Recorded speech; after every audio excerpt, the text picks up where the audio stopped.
Hey everybody, Josh the RV Nerd here at Haylett RV of Coldwater, Michigan. Keeping with our trend of preventative care, maintenance, upkeep, suggestions, guides, whatever. These are things that are roughly recommended you do about every 6 months, so twice a year. Again, the more you use or less you use an RV, you may want to skew that number up and down a little bit. It's a guide. This is not a Bible, this is not a rule, it's just a guide, it's an idea. Ideas are flexible, make it work how it works for you. But specifically, everything in this video, this 6-month suggestions guide, is intended to be done in addition to the normal monthly routine care, maintenance, and upkeep that you would normally provide the RV. And if you're not sure what that means, if you didn't catch our previous video, visit the link in the video description where we have our resources page that has things like routine care, maintenance, upkeep checklists where you can, catch back up on that and make sure that you haven't missed anything. So in the previous video, one of the things that I mentioned was it's not a bad idea once a month to go through and wash the RV. Again, subject to how often you use it. However, one of the things I suggested was using a wash and wax like I really like the Camco brand. I think it works very well and it works on just about anything. It's awesome. I might use it on my house siding. I'm gonna see if it works there because this stuff works great. But if you are doing that monthly, then you may not need to go through and do a specific wax application on the exterior. But if you don't, that's when that wash and wax stuff is absolutely fantastic. And if you're not familiar with it, the best way I think I've ever described it, it's like putting sunscreen on your camper, and it's so useful, valuable. There are specific wash and waxes for a wash and conditioner for a roof. Then there are wash and waxes for your sidewalls. You want to make sure you're using the right stuff on the right things because different materials react differently to different things. Check your owner's manual because they will usually give you certain suggestions regarding the type of detergents or whatever you should be using on your specific RV's roof. We carry so many different brands here, I can't make that part of this video super specific. Now, while you're doing that, check your roof seals. Now, this is a 6-month routine. I like to kind of do my 6th-month stuff usually when I'm first taking the RV out of storage or when I'm just about to put the RV into storage. And I say that specifically for a few reasons. Inspecting the roof seals.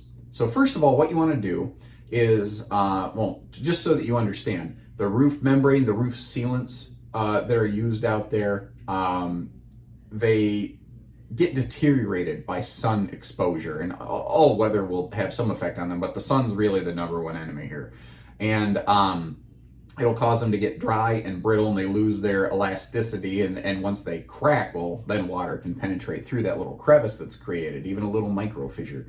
Well, what you want to do is you want to look at your seals, and easiest way, let's say you have the original factory seals on your RV, just to help form a baseline here. If you look at your seals and they start to look dry, a little brittle, a little cracked, or there's little crevices in them where you're feels like that's getting thin in there for some reason, what you want to do is do a little touch-up bead in that affected area. Now, on a horizontal flat surface, let's say around a bathroom skylight, for example, you want to use what's called self-leveling sealant. And what that will do is it'll land a little bit thick, and then over time it'll kind of flatten and squish itself out, but that'll give a nice wide area of coverage. However, you don't want to use that near the edge of the camper or on a vertical surface because it will run. It needs to sit flat-ish. If your roof is vaulted a little bit, that's fine, but not vertical and not near the edge, because if it starts to run down the side, that's imagine a paint streak made out of clay.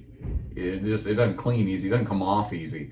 So when you are on vertical surfaces such as around a window or a speaker, or if you're near the edge of your termination strip, which is where your roof membrane terminates against the back or the front of the RV, termination strip, terminology for you.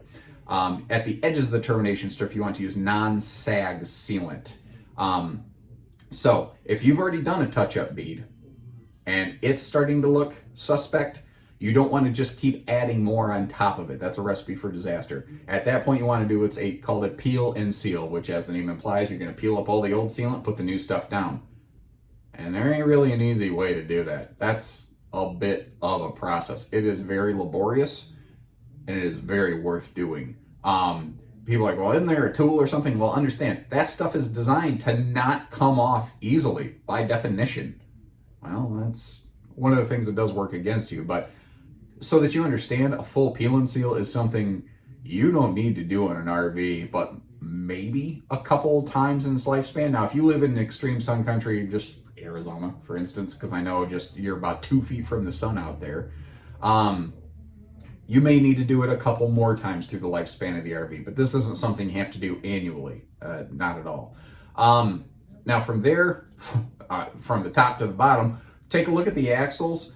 This is something where, again, if you're towing the RV a lot, it's a good idea to check this. If you're only towing it a little bit here and there, maybe you just don't need to do this but once a year. But check the torque on the mounting bolts for the axle, like the running gear, the carriages and whatnot. Consult your owner's manual again, because it can vary, because a big fifth wheel may have a different guideline from a tiny trailer or a pop-up, for example. But usually those things tend to be torqued to about 145 to 150 pounds or foot-pounds. I get the terminology wrong in that. And then every now and then, about once every 6 months, check your brakes. Just make sure they're working. An easy way to do that is, have your vehicle hooked up to the trailer, and then roll slowly, and then grab your brake controller and manually squeeze that. Make sure, like, you should feel like somebody threw a boat anchor behind you, and all of a sudden you go up in the vehicle because you're locking the brakes up back there. If that's working, you're probably fine. If take a brief little kind of around the block test tow and very gently, don't squeeze, don't just go whack and lock your brakes up, but very slowly, gently squeeze on that. Make sure it feels like everything is stopping smoothly and evenly. If you start to feel a little bit of a pull, like if you hit the brakes and the trailer starts pulling you one direction or another, or if you start to feel like a wobble, there's something that's worn unevenly there, which could mean you have uneven load distribution. You could have just hit something in the road that knocked something out of alignment, but you want to get that checked out. And if you check it out now, instead of after you have a brake failure or axle failure on the road during a trip, you'll be a lot happier. Again, ounce of prevention, always worth a pound of care, and that's the whole point of these videos. So again, check the links in our video description. As always, if you appreciate what we're doing here for you at Haylett RV, all we appreciate is the fair opportunity to earn your business the next time you come around for pieces, parts, or God forbid, a whole RV. So take care, stay safe, have fun, and happy Haylett camping, everyone.